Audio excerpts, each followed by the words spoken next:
అనయా ఈ తొక్కలో మీటింగ్లు ఏంటో నాకు అర్థం కావట్లేదు.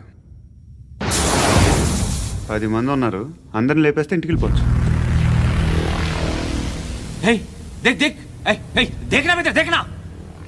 అరే మెంటల్, నీ ఇష్టం నేను మాట్లాడుకో. నువ్వు చెప్పు. నీకు బ్రెయిన్ పచ్చట్లేదంట్రా? మా ఏరియాకి వచ్చి మమ్మల్ని చంపుతా అంటావు బే? షర్ట్ వదలరా. వదలను బే. ఏం చేస్తావు? ఆడి సంగతి వదిలే, నువ్వు చెప్పు. వేద్దాం వద్దా? ఏంటి రాసేది? ఏంటి రాసేది? నేను కరెక్ట్గానే ఉన్నాను, నువ్వే ఆలోచించు.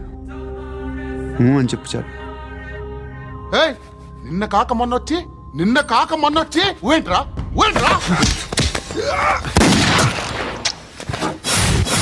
ఎప్పుడు వచ్చావును కాదన్నయ్య, బుల్లెట్ దిగిందా లేదా?